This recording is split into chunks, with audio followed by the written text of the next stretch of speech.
Christmas, Thanksgiving, different times of the year that, they should be with their family, that they were taking time out to come and serve and to better people too, by just showing their love. What was your favorite course that you took during that time? What was one of the courses that spoke to you the most? Oh, I can't remember the name of the one. I want to say it was Freedom from Addiction. Freedom from Addiction, yeah. And I thought for sure it was going to be the one that Doc spoke on, the experiencing God, right? Yeah. But, so you get to the point where finally you're at graduation day, and it's your time to graduate in 2013. Talk about that day and what it felt like for you. Well, first, so when I was talking about the volunteers, I worked at a pharmacy back in the 90s. And one day I came down the ramp to go to dinner, and actually it happened twice. And I saw a lady that I used to work with. And so I run back up, and I didn't want her to see me because I was ashamed. And her church came again, and I did the same thing. Well, the third time, I finally went on down and ate dinner. So you ran away, didn't even eat dinner those times? No, I ran away. You didn't want them to see it? I didn't want to. I was too ashamed. Her name was Tish. And the third time I came on down the ramp and I ate dinner, and she hugged me, and she told me the reason her church had started coming around that time, and she had started coming, was because they saw me in a Mission Moments. Wow. Which is our newsletter. Yeah. It's our newsletter. So graduation time come around, and she took me to get a nice dress and shoes and stuff. So she came here to volunteer just to see you because she saw you in one of our newsletters. Yep. And what you did is you ran the other way she could see you. That's funny. Because I was embarrassed, yeah. Christy, that sounds so much like you. I know you so well that it's... So. Christy doesn't want to be embarrassed, so she runs away. Yeah, I turn red sometimes. Well, in fact, I know today, because I've interviewed you before for some other things, that I know Christy sits here today very nervous, and but your testimony is such a awe-inspiring thing. I want people to hear how lives are changed, and you've been one that's been very successful. And so you get to graduation day, and you get that diploma. What were some of the things? One of the things that we do here is we don't, at the mission, when you're going through the program, you don't really have a outside job, but you do things while you're here. Is that when you started working with the thrift stores? After I graduated. After you graduated. And I started working October 7th, 2013. That's when I started working. And you were at which store? Madison. In Madison, okay. And talk about that. So you're transitioning, and were you still staying at the mission when you worked at yeah. And how long did you stay at the mission after graduation? I think it was 2000 and maybe December of 2014. So about a year after. And so we have 7 thrift stores. I think we had maybe 8 at the time. No, we had 7 then too. Yeah. 7 because we hadn't opened Winchester yet, Yeah. and West would have made the 7 at the time. Yeah. So yeah. So you were working at one of our thrift stores, which is in Madison, and what position did you start at? Tagger hanger, which is one of the people that's in the back in production, right? And so talk about your journey from graduation to really where you are now. Talk about that story a little bit. Well, I started working at the thrift store. I applied everywhere else first because I had worked at vets' offices before. Yeah, you had some successful jobs in the past. Yeah. I was a manager at the Downtown Rescue Mission, not Downtown Rescue Mission, Humane Society for 5 years, and had worked there for a long time. And I worked at Sportsmed. I worked different places. Yeah. So you get the job at the thrift store, and you start working your way up. How long were you a tagger in the back? Maybe about 4 months. What do we call that job now? Clothing processor. Yeah, so we don't even call it that anymore. Not anymore, no. Yeah, once you had that job, we got rid of that title. No, I'm After kidding. a little while later, yeah. So you start doing that, and then what was the next position that you had? Brand specialist is what's called now. I was working with Robin Maddox and Ron Daps. Yeah, wow. So Robin is from Eva too. Yep. And I knew her sister, but she took a lot of time. And even when I started, and she loved on me. She trained me if I had questions or wanted to do a different position. She worked with me on learning those because I was eager Yeah. to learn. And a hard worker. You all, even back when you were taking drugs, you were a hard worker. When we heard your story, you know, you had talked about these jobs you had, and even while you were taking drugs, you were still working hard. I mean, that wasn't a thing. It just, the drugs kind of overtook the situations. After a while, it Yeah. just, you can't maintain it. So you get to the point where you've been promoted a few times, and tell us what you do now. I'm regional director. So you've worked your way from the back in production all the way through even to manager of a store, and now you're over managers of stores because you're one of the regional. Which stores are you over right now? Madison, Decatur, Athens. And the warehouse, right? In the warehouse. Yeah. Yeah. And so here's somebody that came to the mission that was really strung out on drugs, on meth at the time, and you've worked your way really to being one of the senior people in the mission with being a regional manager. But there's only one person that changed your life. It really wasn't the mission. The mission was here. It wasn't the mission. It wasn't me. It was God. Yeah. So And did you accept Jesus when you were here, or had you already known I him? did again. Yeah. The first time I was probably maybe 12, 13. Yeah. Yeah, and he's your savior, and but really for us, our if somebody truly is successful in the program, it's that they've changed their life by changing it with Jesus Christ and really following God and all that they do, because that you no longer need the drugs anymore, because now you can rely on our Lord and Savior, right? The once I got here and got settled in, I even got picked up one time because I was the van driver. I don't know if you remember that. Yeah. I was the van driver, and a car kind of got over me, and a little bit of white paint got on their car, but I didn't know I had a warrant. And we had been sending the paperwork in. Miss Patty had, but there was something that had changed, so they picked me up on it, and I had to go to Arab and Miss Lisa, and I don't know if it's Kevin Marsh at the time, but I was like, okay. I knew I hadn't done anything wrong. I knew for the first time, I knew that I wasn't guilty of something that I had done because I was taking care of it. It just paperwork was wrong. And when I left there, everybody had all these things that they weren't gonna do it anymore. They were gonna go home to their kids. All these promises they were making because they were in jail. And as soon as they saw the judge that morning, I was there like 4 days. They had people picking them up that they shouldn't have picking them up, and they were right back in to what they were in. Yeah. I called my mother, and I waited on the steps for my mom to come get me because I wanted to come home. And home was here at the time. And that's when I knew I was done. Yeah. Completely done. Didn't want anything else to do with it. I was completely done. Yeah. And so home at that point was here. Being here. Oh, yeah. What would you know what part of the program you were in? How far you were in at that point? It would have been November of 2012. So you were about halfway through the program at that point? Yeah. Yeah. Because you had started in July. So you've been through the first part of the program at that point. Yeah. Well, your mom picking you up and you talking about going home and it not being with mom with home. It was home here. Yeah. Wow. This was home to me. This was where change was happening. It was where I felt loved. It was where I had friends. You know, you hear a lot of people say, you don't make friends at places like that. People aren't your friends. Yeah. I'm not here to make friends. Well, I wasn't here to make friends either, but God had different plans for me. So you still have friends from the people that you went through the program with? Yeah. Do you remember any of the people that were in their program? Oh, yeah. I've got Delora. Yeah. There's Bruce. Yeah. Debbie. There's different ones throughout, yeah. And some of them are still with us, right? I mean, which is been amazing. Working with us, yeah. So since 2012 or 13, and they're still with us, which is really awesome. And they've all changed their lives too, which is amazing to see. So your district manager, regional manager, Mike always gets on me that because I say it wrong, but your regional manager, and what is your goals for the future? What do you want to do? I still want to buy a house somehow. Yeah. Well, you'll be able to do it.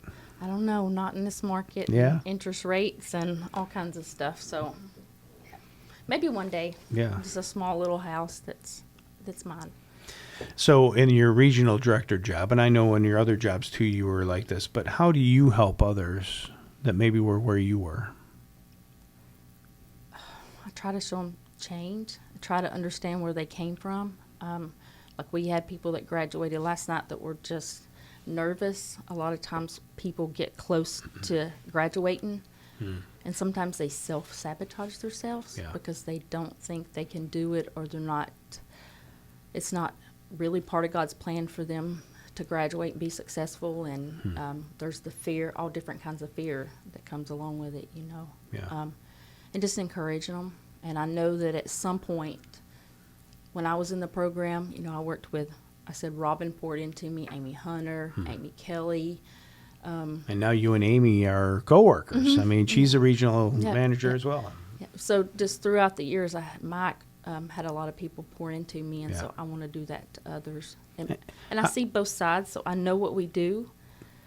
I know what the thrift stores fund, and it gives people the opportunity to come into a place and not have their families to be in debt to a rehab, like $3,000. I just called a couple of weeks ago for someone to try to get them in, and without insurance, it was $3,000. Yeah, and it's how much it cost to come here. It didn't cost anything. It's free. It cost just surrendering to God. Yeah. Yeah. So the big thing is our stores are about 60% or 65% of our of how the mission runs. And talk about that a little bit, and I know you love the thrift stores and the model, but talk about, we've got 7 stores, maybe 8 soon. And how does that work? People donate stuff, and how does it work that at the end, the money comes back here to help the mission? Yeah, it starts with our donors. If we don't have our donors that donate the things to us to be able like clothes and housewares. Clothes, housewares, electronics, Yeah. Even time.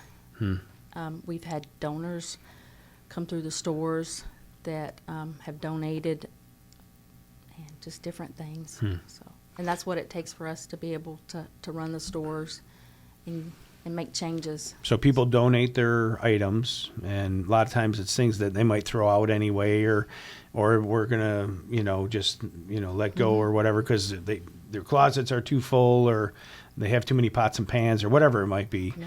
They give them to us, and we're really green, aren't we? Because what happens is those items that might have ended up in the dump, we put out on hangers, and they're nice clothes. They weren't bad. They just, people were done, and so we take those items and we sell them, and that net profit comes back here 100% to the mission. It does. Yeah. Yep. And it allows people like Christie back in 2012 not had to pay a fee to come into the program. That's it, and put their families in a bind, and yeah. So I know it's got to be a blessing for you being able to give back somewhat through the stores, because what the stores do to help with people that are in the program. And I know there was somebody that worked just as hard as I did and put in the time and to make it happen for me. So that's how, if I have a rough day, that's how I get through. If I'm stressed, I just pick somebody wherever I'm working at, whether it's the warehouse or in a store, somebody I've seen in the hallway, and I know that it's making change for them. So what does your family think now of Christie compared to back in 2012? I know they still loved you, but they were saying, hey, can't be here and do that. So how do they feel about you now? Well, my mom, I apologize still to her a lot for not being there. And for that time, and she just tells me that's not who you are anymore. Yeah. So. And you and your mom are very close. Yeah. She's my best friend. What about your aunt that suggested coming here? Yes, I see her sometimes. Yeah. Yeah. Was she proud of you when you were going through the program and stuff? I bet she's happy she recommended that, right? Yeah. Yep. And it worked. It's a good thing you knew Kara, right? Yeah. And Kara, so I got in the program, and it wasn't, I guess, a month maybe, even if that long. Miss Kara went to TVO. Yeah, TVO over in Decatur. Yeah. She says God moved her out for something she had, but I believe God moved her out. Not that she moved out, but she had different things that she did for a little bit. But I also think it was for me, because I don't know how open I would have been with things, or yeah. And then Kara came back and still works here today. Yep. Yeah. Yep. So it's, it's kind of like those old mob movies. They say once you're in, you never get out. That's kind of how it happens here at the mission. Once we get you, you can never get Yeah. out. Now, we're not the mob, sorry.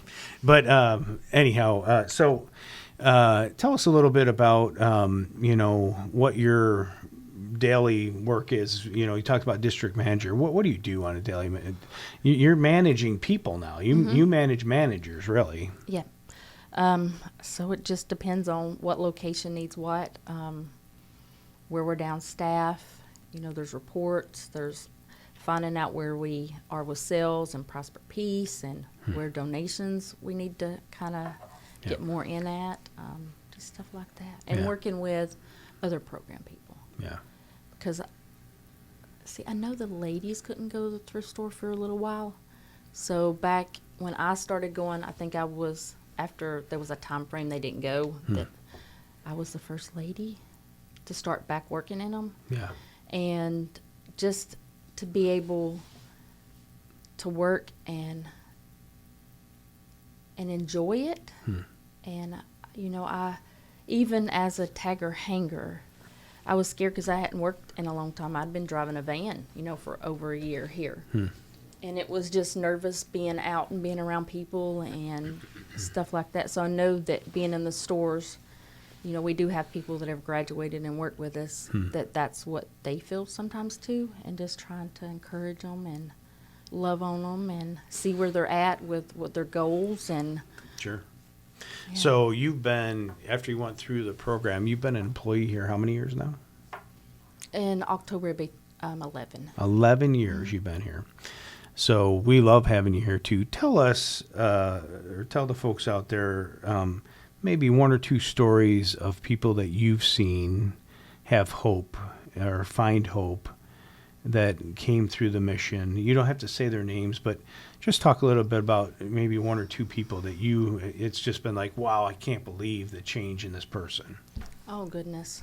And I know you've seen a lot. There's been a lot. Yeah. There's been a lot. And that's what keeps me going, too, is that you do see change. There was one girl that for, 2 years, that every time I saw her, I would talk to her.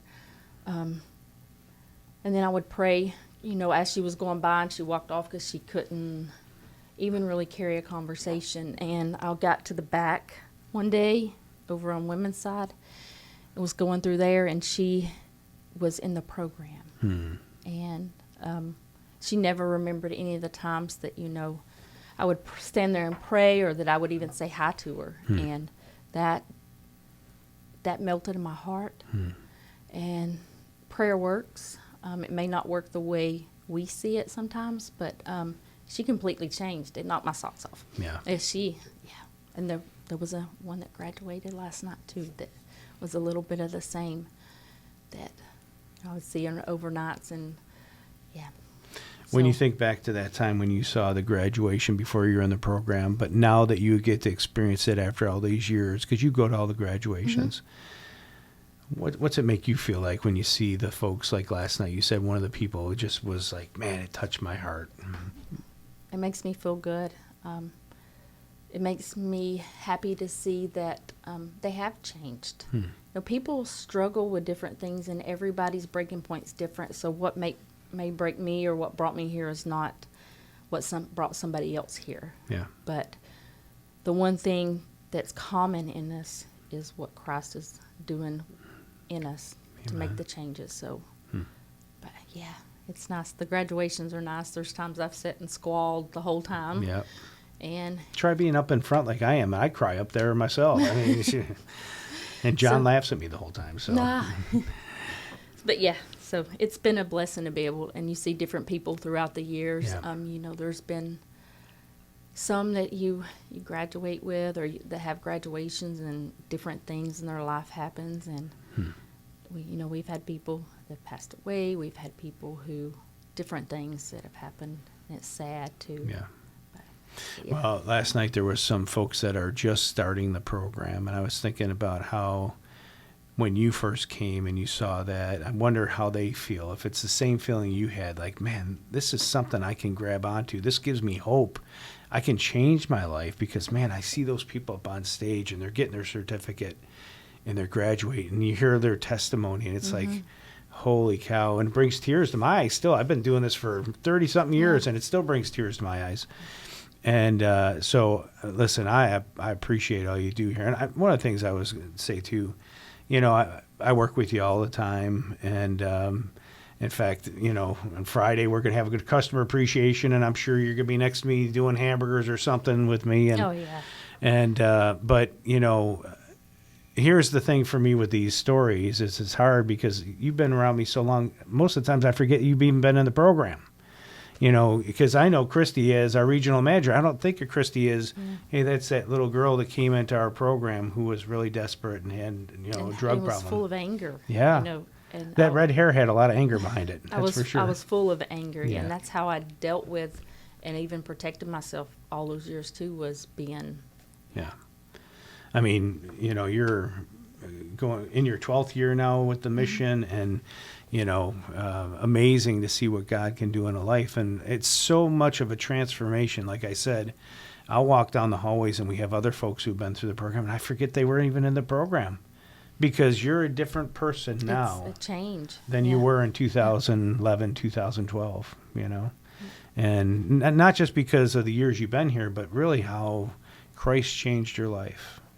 And, boy, you know, I'm so glad that this was a place you're able to come because not that some of these other places don't help people that, you know, but really we find here that having that extra part of, yes, we do freedom from addiction and some of those courses, but it's really that we're sharing Jesus Christ. And he's the whole, he's that thing that fills the hole in the heart that a lot of times people try to fill with drugs or with alcohol. And that's what's amazing to me is seeing it's not what we do. It's really how Christ changed somebody's life. And that's what's awesome because that's what we see in you. Thank you. Yeah. And it's whether it's overnights, programs, it's someone who comes in and gets a food bag. It may be a Bible verse that they hear when they're having their dinner. It could be a class. It could be a church service, a song at Miss Millie's that triggers them to want to be different too. Yeah. And they may take it and pass it on, whether they stay and something changes in them. It may be something that they take to somebody else, you know, whether it's a homeless camp or... So I do believe in all that.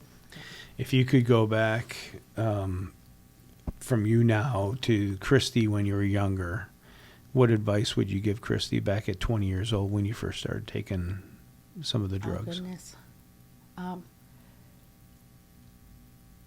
Probably that God's real. Because I didn't believe he was real either.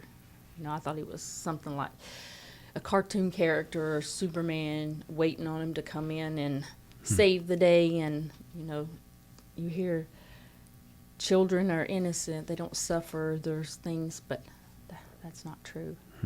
Things happen. Yeah. And so if you were to tell somebody out there today who maybe is in that same position that Christie was, you know, 12, 13 years ago, what advice would you have to them? What would you say to them? If somebody's hearing this today, would you to say, hey, get into something that's a Christian-based program, or what are things you might say? That there's hope and that people do love you and care about you even if they don't know you. And that not everybody's going to judge you. Addiction touches every family in different ways. It's shopping addictions, pornography, it's eating, it's drugs. There's all different kinds of addiction that touches families. And if we would look at people differently, because they are somebody's daughter, mother, husband, you know, child, if we looked at them differently and gave them a chance and did things different even in our communities to give people hope. The old saying goes, you don't love the sin, but you love the sinner, right? And we're all sinners. So if I'm looking in the mirror and go, well, listen, I'm so much better than somebody else, we're really telling ourselves a lie, because at the end of the day, we've all sinned and fall short of the glory of God. And that's the thing that I really try to make sure that we have here with all the staff that we hire, is that they're called to help people, because Jesus Christ is the way. And really, we don't want somebody that comes in here sees themselves like they're haughty or, better than somebody else. And that's why I love your heart, because no matter, you've raised up to a pretty high position now, you still treat everybody fair, and you treat everybody with kindness, and you treat everybody that, hey, there's hope at the end of the day. And there he is. Yeah. Well, listen, this has been a podcast with Christie, who really has had a life transformation, and she is a story of hope. And like I said, I don't even see her when I walk down the hallways as a person who was one of our guests that was in our program. She is a coworker and a teammate with me here at the Mission, and we love Christie very much, and we thank you for giving your testimony today and talking about Be a Story of Hope. This, again, is Stories of Hope from the Downtown Rescue Mission. We're located in Huntsville, Alabama. And if you're somebody out there that needs a place to find hope, come and find us, because we'd love to share. And again, like Christie said, we have a free program that if you're a woman or a man or a mom with kids, you can be in our program. So come on down and be a part of what we have here, and we can definitely share Jesus Christ with you and help you with the addictions or the alcohol or whatever other problems you might have. Like Christie said, it's not just drugs and alcohol, but there's a bunch of different addictions people have and things that we go down. But again, this has been Stories of Hope, and thank you for joining us today.